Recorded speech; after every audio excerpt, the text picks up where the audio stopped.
jati diri di media sosial, khususnya bagi para remaja, kian mengkhawatirkan. Mereka bahkan tidak bisa membedakan mana dunia maya dan mana dunia nyata. Anak Indonesia mengalami ketergantungan dan kebablasan dalam bermedia sosial.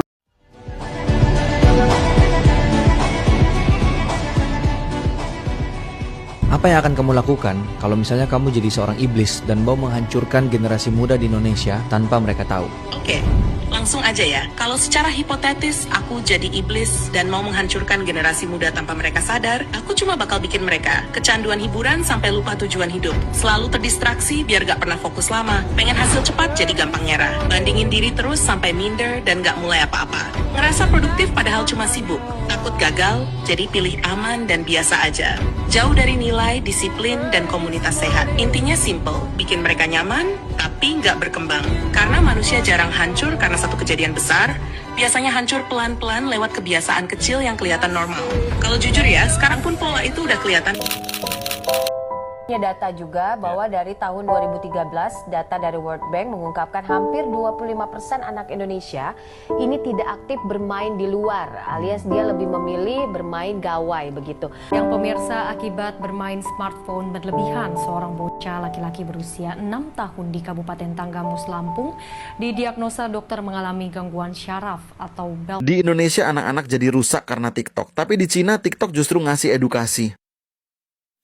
Jika di Indonesia TikTok telah menjadi candu bagi anak-anak, bahkan telah menimbulkan fenomena brain rot karena terus-menerus terpapar hiburan instan tak bermanfaat. Tapi di negara asalnya Cina, TikTok malah jadi aplikasi yang berisi edukasi. Di sana yang dipakai ialah TikTok versi berbeda bernama Douyin yang dioperasikan di bawah regulasi pemerintah. Douyin memiliki mode khusus untuk remaja di bawah 14 tahun yang disebut Youth Mode. Mode ini membatasi penggunaan aplikasi maksimal 40 menit per hari, hanya diaktifkan antara jam 6 pagi sampai jam 10 malam. Untuk remaja di bawah 18 tahun, aturan agak lebih longgar, yakni maksimal 2 jam sehari atas ketentuan pemerintah Cina. Tujuan utama kebijakan ini yakni mengurangi risiko kecanduan layar pada anak-anak sebagaimana yang terjadi di Indonesia atau negara-negara lain. Selain itu, juga untuk mengarahkan mereka ke konten edukatif, di mana dalam Youth Mode, algoritma Douyin didesain agar lebih banyak menampilkan video bertema pengetahuan umum, sains sederhana, maupun tutorial kreatif. Identitas pengguna remaja juga harus diautentikasi menggunakan data orang tua, sehingga orang tua bisa memantau dan mengontrol penggunaan aplikasi secara lebih mudah. Bahkan tersedia opsi bagi orang tua untuk menurunkan durasi yang diizinkan. Misalnya dari 40 menit jadi 15 menit per hari jika diinginkan. Dampak positifnya menurut pengamat sosial media seperti Jonathan Haidt, langkah ini menjadikan Douyin lebih prososial dan tidak merusak generasi muda dibanding TikTok yang dipakai di seluruh dunia. Dengan begitu, anak-anak mendapat akses ke hal-hal yang memperluas wawasan, bukan sekadar hiburan instan. Kalau tanggapan kalian gimana nih?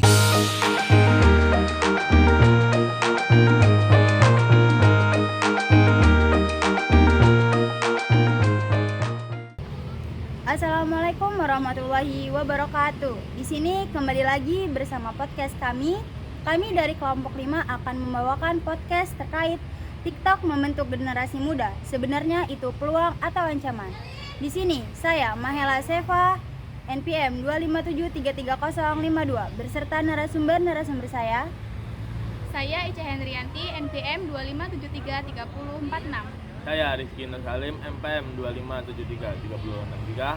Saya Reno Haji NPM 257336061. Saya Merlinda Fitri dengan NPM 257333053. Oke, halo teman-teman.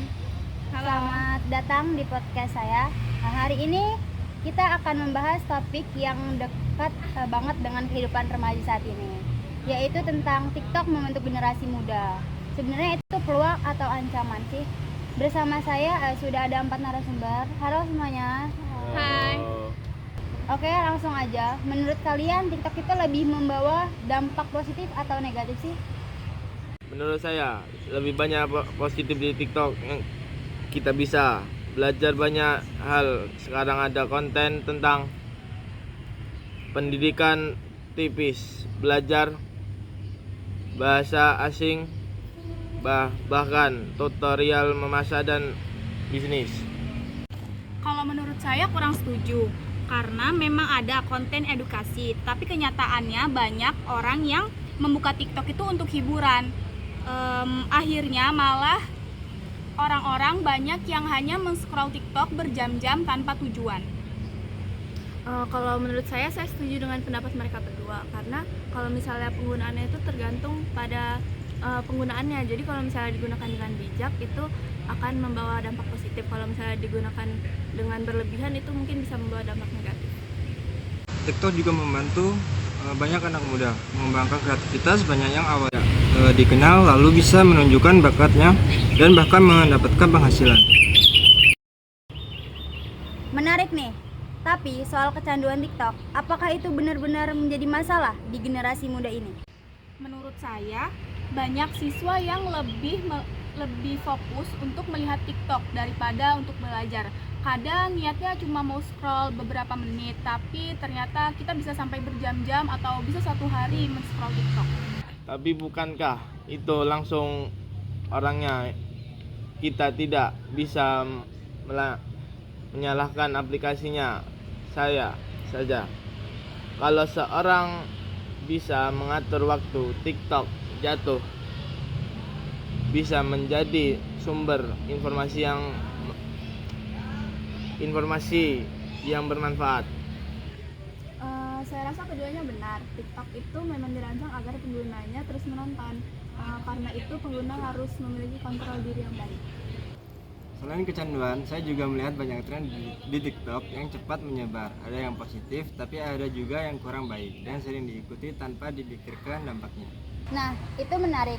Apakah TikTok itu mempengaruhi pola pikir dan gaya hidup remaja? Jelas mempengaruhi banyak tren, fashion, cara berbicara, bahkan pilihan karir yang dipengaruhi oleh TikTok, konten TikTok. Tetapi kadang pengaruhnya ada yang tidak baik. Ada remaja yang lebih atau membandingkan dirinya dengan orang lain. Misalnya yang terlibat atau terlihat lebih sukses atau lebih menarik. Akibatnya bisa menurunkan rasa percaya diri. Tapi di sisi lain banyak juga konten motivator yang mendorong orang untuk belajar, berolahraga, dan mengembangkan diri. Jadi pengaruhnya tidak terlalu buruk.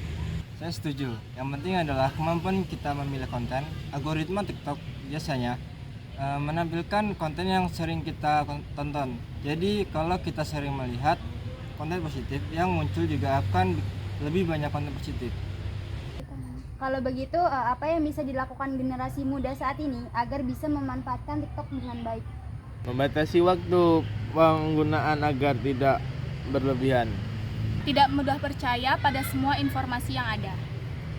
Menggunakan TikTok untuk mencari inspirasi, bukan hanya untuk konten aja.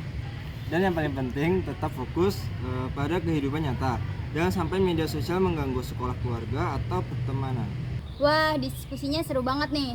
Jadi pembahasan kita hari ini, TikTok itu memiliki banyak manfaat seperti menambah wawasan, meningkatkan kreativitas, dan membuka peluang usaha.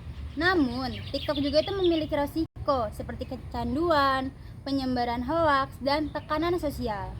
Dan pada akhirnya, TikTok itu bisa menjadi peluang ataupun ancaman. Tergantung bagaimana kita itu menggunakan TikTok tersebut. Terima kasih kepada teman-teman yang sudah ikut berdiskusi.